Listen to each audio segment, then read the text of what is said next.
Madikteta wengi duniani na hata hapa Afrika hawataruhusu uchaguzi ufanyike, kwani wataogopa uchaguzi ukifanyika hawatachaguliwa.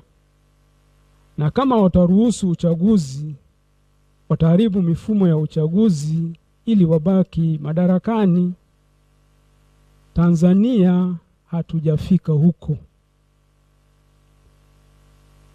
Watu wasipochagua kwa uhuru, demokrasia itakufa.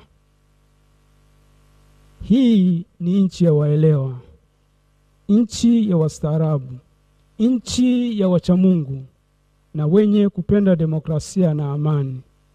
Katika misingi ya demokrasia, mamlaka ya serikali yanatokana na serikali iliyochaguliwa kihalali. Demokrasia ya ukweli, viongozi watawajibika kwa wapiga kura. Kura ni wakala wenye nguvu. Wananchi wasiporwe nguvu yao ya kupiga kura na kuchagua. Kasoro zilizojitokeza zinapaswa kurekebishwa haraka, na kukiwa na nia ya dhati kutoka kwa wahusika, muda unatosha kabisa kufanya hayo marekebisho kabla ya uchaguzi mkuu. Wito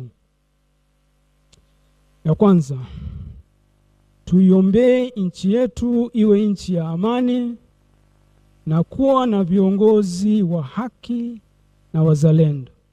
Ya pili, sauti na vilio vya watu visikilizwe. Tatu, wahusika wakae na wadau wote wa uchaguzi kuruhusu mabadiliko yale ya lazima kabla ya uchaguzi mkuu. Mwisho, kila mtu amwogope Mungu na kuisikiliza dhamiri yake, sauti ya Mungu inayozungumza ndani mwetu. Mwisho,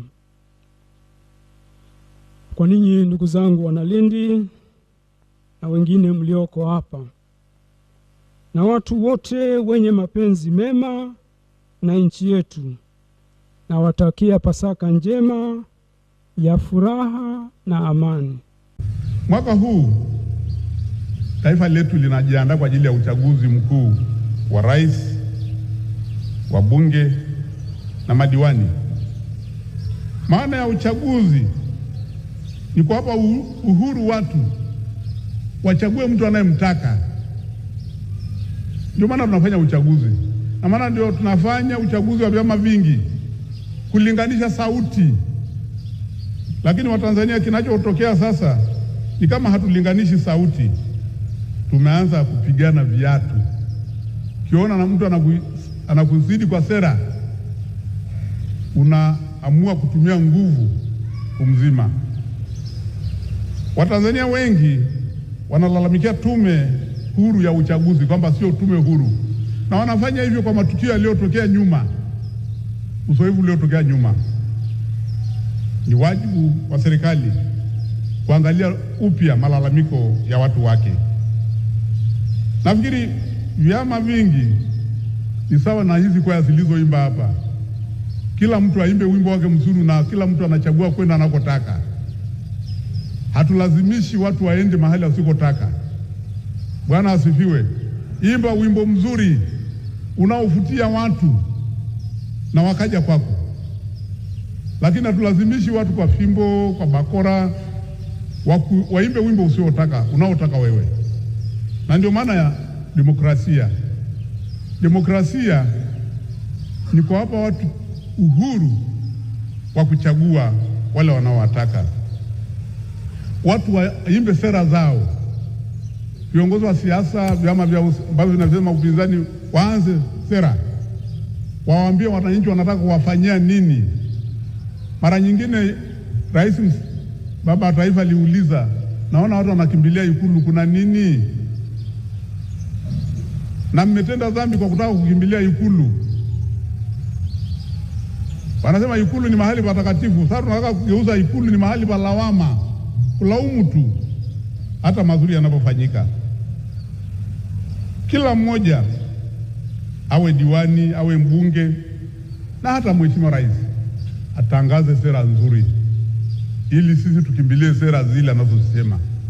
Wakati mwingine sera zinazosemwa sio zile pia zinazofanywa kazi, na ndio watu wanagundua kwamba sasa kumbe inakuwa hivi. Manunguniko ya Tume Huru ya Uchaguzi ni kilio sasa katika taifa letu, sio kwa uchaguzi huu tu, na hata katika chaguzi zilizotangulia, kwamba uchaguzi sio huru na wala sio wa haki. Uchaguzi huru ni ule ambao kila mtu anaridhika kwamba ameshindwa kwa halali. Tuwaombe watawala waliangalia hilo, kwa sababu kuongoza kwa kufanya haya yanayolalamikiwa sio kutuleta pamoja, lakini ni kutugawa pia. Bwana asifiwe. Ukigawa taifa, nguvu inagawanyika pia. Na sisi ambao tunataka hiyo tume huru, tuwe wasarabu hata katika kukosoa. Msikosoe hata yale mazuri yanayofanyika, lakini kosoeni pale mnapoona kwamba mambo hayaendi sawa. Wenzetu Chadema wanasema no reform no election. Sasa ikachukuliwa kama serikali ni Chadema inasema hivyo. Hata baadhi ya wana CCM wako wanaosema no reform no election, lakini wamejificha, hawataki waonekane. Na wakati mwingine hata haya mambo yanayolalamikiwa yanatoka ndani ya chama tawala yanakwenda kwenye vyama vya upinzani. Kwa hiyo tunatakiwa pia tujiangalie, tujihoji, hivi na sisi tunaolalamika ndani ya chama tawala mnakwenda wapi? Mnataka nini? Kukamata watu na kuwaweka ndani hakunyamazishi malalamiko ya watu, hakunyamazishi, bali inaendelea kujenga gap ya watu kuachana. Kwanza ukimkamata mtu unampa title, atakuwa na, hata kama alikuwa haonekana ataonekana.